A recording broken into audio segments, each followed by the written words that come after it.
Nasa Makati ako. Pinipirmahan ang papeles para sa property number 14 nang magring ang cellphone ko. Zillow alert. Nakalista ang penthouse ko. Ibinebenta ng sarili kong ina. Ang description ay parang love letter na hindi niya kailanman sinulat para sa akin. Napakagandang penthouse sa downtown, prime location, gustong-gustong ibenta. Ang numero ng ahente ay pag-aari ng kaibigan niya sa country club, si Patricia. Ang mga litrato ay kuha sa living room ko, sa tanawin, sa custom-made kong Italian marble countertop. Sa isang kuha, nakita ko pa ang sulok ng laptop ko sa dining table. Nakapasok sila sa loob. Sa nakalipas na 8 taon ng pagtatayo ng isang real estate portfolio, habang sinasabihan akong iresponsable sa pera, may natutunan akong mahalaga. Ang dokumentasyon ay laging nagtatagumpay laban sa drama. Tinawagan ko ang abogado ko sa property, si Attorney Garcia. Ipinapabenta nila ang penthouse. Walang pahintulot, hindi man lang nagsabi sa akin. May mga tunog ng keyboard sa background. Tinitingnan ko ang listing ngayon. Nakalista ito 4 na oras na ang nakalipas. Mayroon ng 3 naka-schedule na showing. Huminto siya.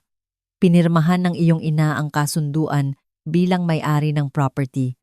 Peke ang kanyang pirma. Kailangan nating patunayan iyan.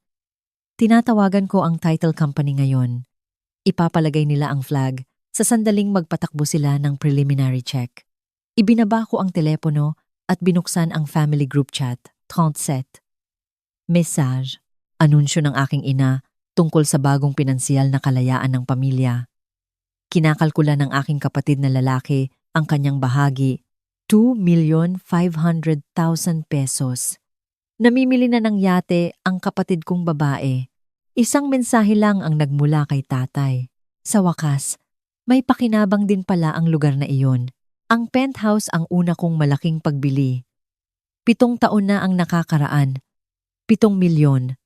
Tinawag ito ni nanay na isang hangal na pag-aaksaya para sa isang babaeng walang asawa. Sinabi ni tatay na mababankrupt ako sa loob ng 1 taon. Katulad ng mga babaeng nag-iisip na kaya nilang humawak ng real estate. Tinanong ng aking kapatid na lalaki kung sinusubukan ko bang patunayan ang isang bagay sa halip na maghanap ng asawa. Kinuha ko ang possession sa isang Biyernes. Ginugol ko ang unang weekend sa balkonahe.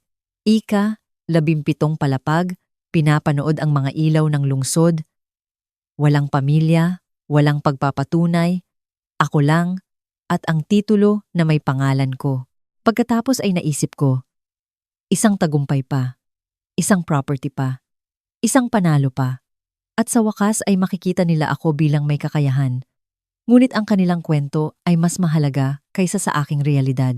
Ako ang anak na babae na naglalaro ng negosyo. Ang katotohanan ay mangangailangan sa kanila na muling isulat ang kanilang buong kwento. Ang penthouse ay naging pundasyon. Ang property 2 ay dumating 6 na buwan ang lumipas. Isang maliit na gusali ng opisina na tinawag ni nanay na komersyal na pagpapakamatay.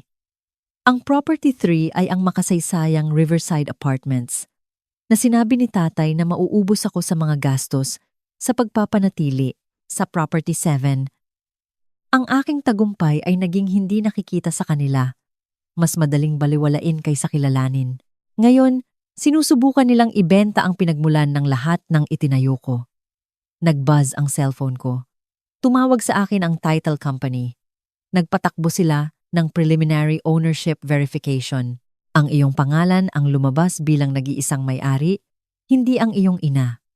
Na-flag nila ang buong transaksyon para sa investigasyon sa pandaraya. Gaano katagal bago nila tawagan ang listing agent ngayon? Mandatory disclosure. Babawiin ang listing sa loob ng 1 oras at kailangang mag-file ang brokerage ng fraud report sa Real Estate Regulatory Authority. Naisip ko ang mukha ni nanay kapag tumawag si Patricia. Ang pagkalito, pagkatapos ay ang galit, hindi sa kanyang sarili para sa pagpeke ng mga dokumento, kundi sa akin dahil sa kung paano ko sinira ang kanyang plano. Mayroon pa. Patuloy ni Attorney Garcia. Ang title search ay nagpakita ng iyong buong portfolio. Lahat ng 14 properties ay lumalabas sa preliminary report dahil nagpatakbo sila ng komprehensibong background check sa nagbebenta. Labang-atang properties. 700 million sa kabuuang valuation. Ang portfolio na itinayo ko ng tahimik, habang itinayo nila ang kanilang kwento ng aking pagkabigo, legal na kinakailangan ang listing agent na ipaalam sa lahat ng partido. Malalaman ng iyong ina kung gaano ka talaga financially irresponsible. Sabi ni Attorney Garcia.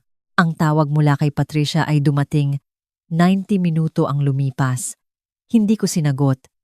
Pinakinggan ko ang voicemail ng 3 beses. May problema sa title search. Kailangan nating talakayin ang ilang hindi pagkakatugma. Pakitawagan ako kaagad. Pakitawagan ako. Ito ay sobrang urgent. Sobrang urgent. Ang code phrase. Para sa natuklasan ko lang na naging parte ako ng pandaraya. Sumabog ang family group chat ng 40:47 p.m. Nanay. May hindi pagkakaunawaan sa title company. May clerical error tungkol sa pagmamay-ari. Kapatid na babae. Anong klaseng error? May mga showings tayo bukas. Kapatid na lalaki. Madedelay ba nito ang pera natin? Tatay. Siguro, kagagawan niya ito. Lagi siyang nakakahanap ng paraan para magpalala ng sitwasyon. Binuksan ko ang laptop ko at binuksan ang Ghost Ledger. Sinimulan ko ito 2 taon na, ang nakalipas matapos imungkahi ng isang therapist na idokumento ang emosyonal na mga gastos na hindi kailanman binayaran ng aking pamilya. Ghost Ledger? Property 1? Araw ng pagbili. Tinawagan ko si nanay para ibahagi ang balita. Sinabi niya, "Ang galing! Anak!" Sa tono na ginamit niya noong ipinakita ko sa kanya ang mga guhit ko noong bata pa ako. Pagkatapos ay gumugol ng 40 minuto na nagdedetalye ng bagong gupit ng aking kapatid na babae. Gastos. Pagkamatay ng pag-asa na ang tagumpay ay mahalaga. Property 3 acquisition. Sinabi ni tatay sa kanyang mga kalaro sa golf na ako ay naglalaro ng pagiging landlord habang tinatalakay nila ang promosyon ng aking kapatid na lalaki. Nang banggitin ko ang aking lumalaking portfolio, binago niya ang paksa sa panahon. Gastos. Ang pagpapahalaga sa sarili ay unti-unting nawala sa bawat pagtanggi. Bawat pagtitipon ng pamilya sa loob ng 7 taon na ipinakikilala bilang ang aming anak na nagpapaupa ng mga apartment habang ang aking kapatid na lalaki ay ang executive at ang aking kapatid na babae ay ang negosyante. Hindi bale na ang aking kita sa upa ay lumampas sa kanilang mga suweldo. Gastos. Pagkakakilanlan na nabawasan sa antas ng kanilang kaginhawaan. Noong nakaraang Thanksgiving, ginugol ko ang umaga sa pamamahala ng isang emergency sa Property 9. Pumutok na tubo, 600,000 sa mga pinsala. Pinangasiwaan ko ito mula sa malayo habang nagluluto ng kanilang pagkain. Tinanong ni tatay kung ano ang ginagawa ko. Ipinaliwanag ko.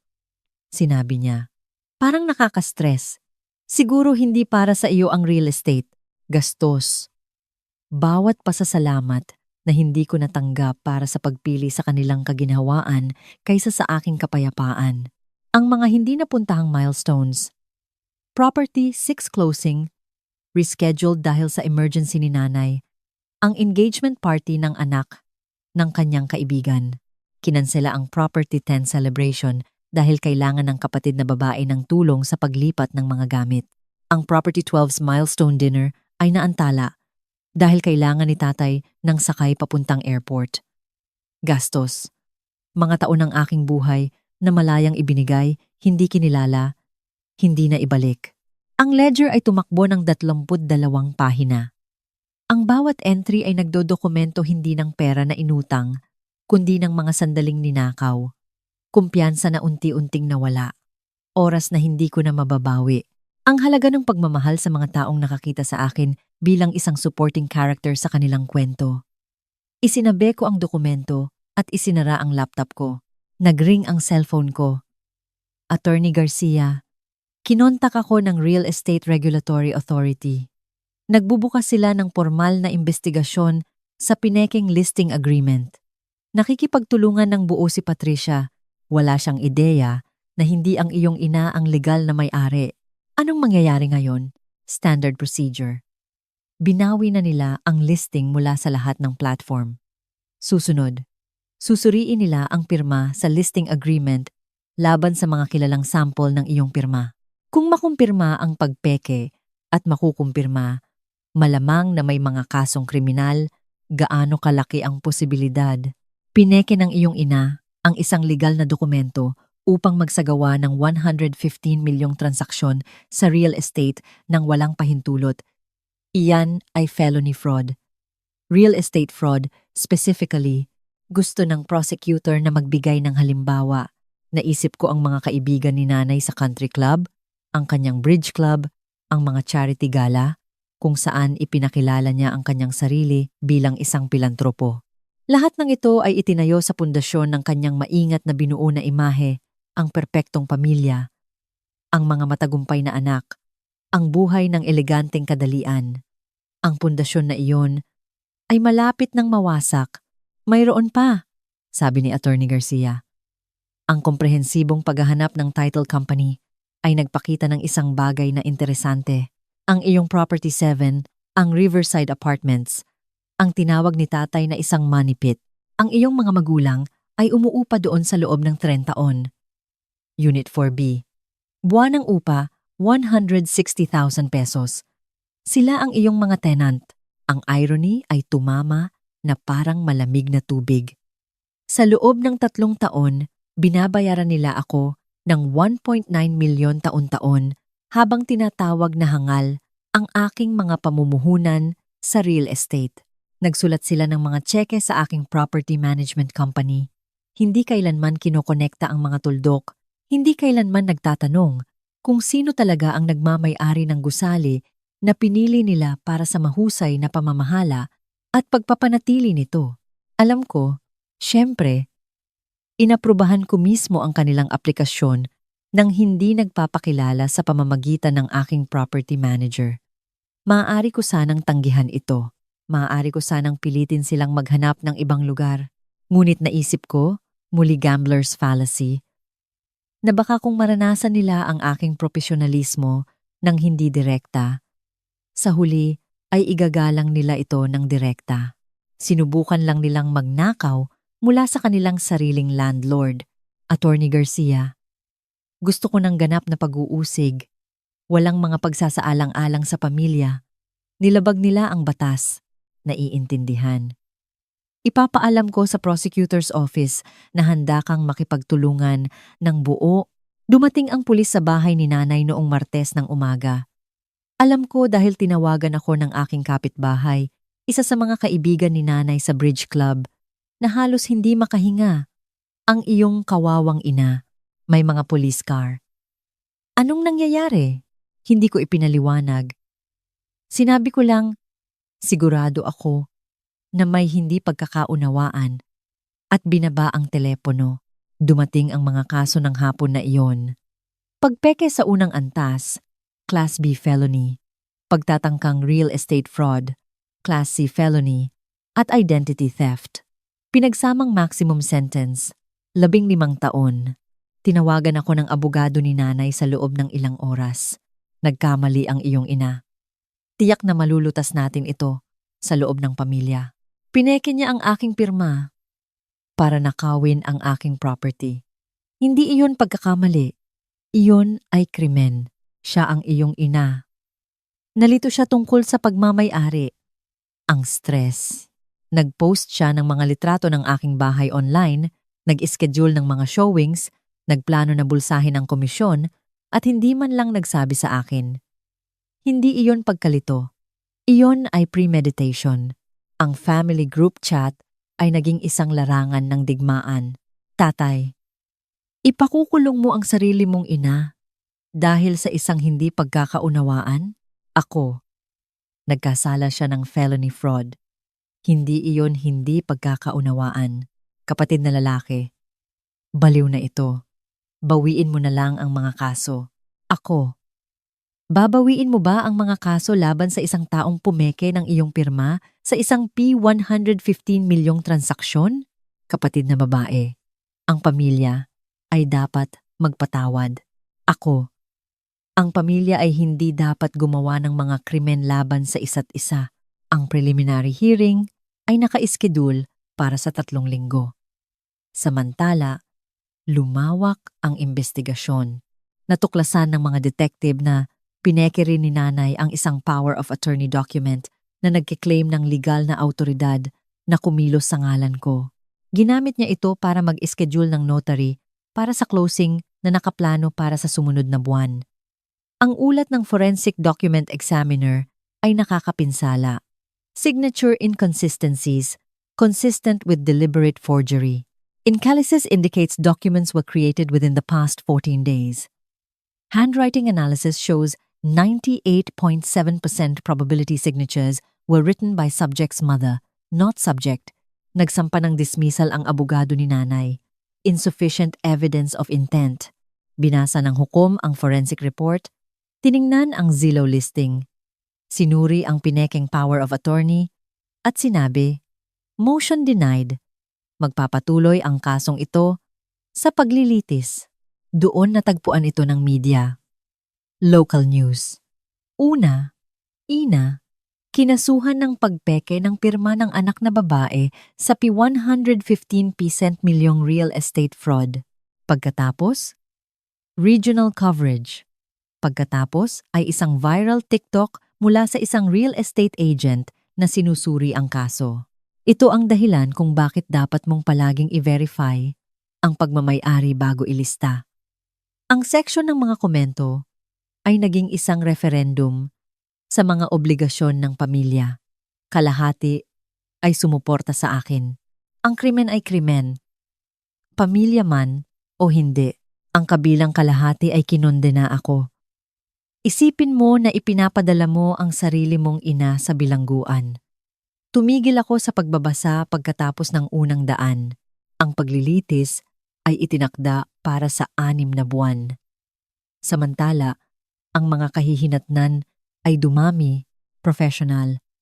Nawala ni Patricia ang kanyang real estate license. Sinuspinde sa loob ng 12 buwan dahil sa pagkabigo na i-verify ang pagmamay-ari. Sinibak siya ng kanyang brokerage. Tahimik siyang hinilingan ng country club na magbitiw mula sa events committee. Financial. Umabot sa P2.3 milyon ang mga legal fees ni nanay sa unang 2 buwan.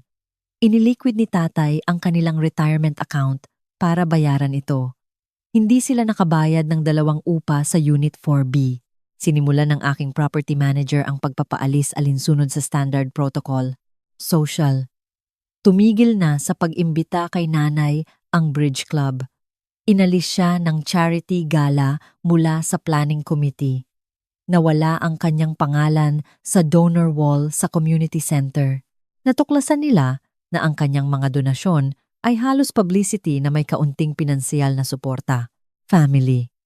Tumigil na sa pagsagot sa kanilang mga tawag ang aking kapatid na lalaki matapos siyang hingan ng 1.5 milyon na pautang. Hinarang ng aking kapatid na babae ang kanilang numero nang imungkahi nilang kanselahin niya ang kanyang deposito sa yate para tumulong sa pamilya. Wala akong naramdaman habang pinapanood itong mangyari. Hindi kasiyahan, hindi pagkakasala, kundi ang tahimik na kapayapaan ng isang ledger na sa wakas ay nagbabalanse. 6 na buwan ang lumipas, tumagal ang paglilitis ng 3 araw. Ang ebidensya ay napakarami. Mga pinekeng pirma, peking power of attorney, premeditated planning. Ang testimonya ni nanay na akala niya ang penthouse ay property ng pamilya ay bumagsak sa ilalim ng cross-examination nang ipakita sa kanya ng prosecutor ang titulo na nakita at binaliwala niya noong isang hapunan sa aking lugar. Taon na ang nakalipas. Nag-deliberate ang hurado sa loob ng 4 na oras. Nagkasala sa lahat ng bilang. Nag-deliberate ang hurado, ang paghatol ay dumating. 2 linggo ang lumipas. 3 taon sa bilangguan, sinuspinde sa 18 buwan na may probation, P6.25 million sa restitution para masakop ang aking mga legal fees, pagbaba ng halaga ng property sa panahon ng fraud investigation at punitive damages, permanent criminal record. Nakaupo si tatay sa gallery, tahimik. Hindi dumalo ang aking mga kapatid. Nakaupo ako sa unang hanay at nakinig habang sinabi ng hukom, pinagtaksilan mo ang tiwala ng iyong anak na babae at sinubukang nakawin ang kanyang property sa pamamagitan ng pagpeke at pandaraya. Ang tanging bagay na pumipigil sa iyo sa isang mas mahabang sentensiya ay ang pagpigil ng iyong anak na babae sa hindi paghabol sa maximum charges. Tumingin sa akin si nanay ng isang beses, hindi humihingi ng tawad, hindi nagsisisi, galit, na parang ginawa ko ito sa kanya. Tumingin ako pabalik at walang naramdaman kundi ang bigat ng sa wakas ay malaya. Kasalukuyan. 14 na buwan ang lumipas, ang penthouse ay akin pa rin. Ang property 15 ay naisara noong nakaraang buwan. Isang mixed-use development sa downtown. Ang portfolio ngayon ay bumubuo ng 2.6 million buwan-buwan sa passive income. Si nanay ay nagsilbi ng 13 buwan, pinalaya ng maaga para sa mabuting pag-uugali. Nakatira siya sa isang one-bedroom apartment sa kabila ng bayan, nagtatrabaho ng part-time sa isang grocery store para magbayad ng restitution. Ginagawang imposible ng criminal record ang karamihan sa trabaho. Lumipat si tatay sa basement ng aking kapatid na lalaki. Wala na ang kanilang retirement. Naglaps ang membership sa country club. Nagpapatuloy ang charity gala. Nang wala sila, hindi kami nag-uusap. Mayroon akong restraining orders laban sa parehong mga magulang. Hindi dahil natatakot ako sa kanila, kundi dahil tinatanggihan ko ang kanilang pag-access sa aking kapayapaan. Nagpadala ng isang email ang aking kapatid na lalaki. Sinira mo ang aming pamilya dahil sa pera. Hindi ako sumagot. Sinira niya ang kanyang sarili sa pamamagitan ng pagtatanggol sa pandaraya. Sinubukan tumawag ang aking kapatid na babae. Nang isang beses umiiyak tungkol sa kung paano nagkakamali ang lahat. Hinarang ko ang numero. Ang pagpeke ay hindi pagkakamali. Ito ay isang pagpili. Noong nakaraang linggo, dumalo ako sa isang real estate development gala. Ipinresenta sa akin ng alkalde ang isang Community Impact Award para sa aking affordable housing initiatives. Ang property, 12 ay bahagyang subsidized housing, 40 units para sa mga nagtatrabahong pamilya. May nagtanong, paano mo itinayo ang lahat ng ito? Naisip ko ang ghost ledger. Ang mga hindi natupad na pangarap? Ang 7 taon ng pagiging hindi nakikita? Ang pamilya na nakakita sa aking tagumpay bilang kanilang pagkakataon kaysa sa aking tagumpay. Itinayo ko ito ng mag-isa, sabi ko. At iyon mismo ang gusto ko. Ang penthouse balcony ay mayroon pa ring pinakamagandang tanawin sa lungsod. Naupo pa rin ako doon. Ilang gabi pinapanood ang mga ilaw na nagliliyab sa downtown. Ang ilan sa mga ilaw na iyon ay akin na ngayon. 18 properties, daan-daang tenant. Isang legacy na itinayo hindi mula sa suporta ng pamilya, kundi mula sa pagkasuklam ng pamilya na ginawang gasolina. Wala nang lugar para sa kanila sa aking mundo. Ang aking hinaharap ay nagsisimula mula sa katati-nakuta na ipinaglaban ko upang protektahan. Sarado na ang account. Ang balanse ay 0. At ako ay sa wakas ay lubos na malaya. Hindi mahalaga kung ano ang sinasabi ng iba. Ang mahalaga ay ang alam mo sa iyong sarili.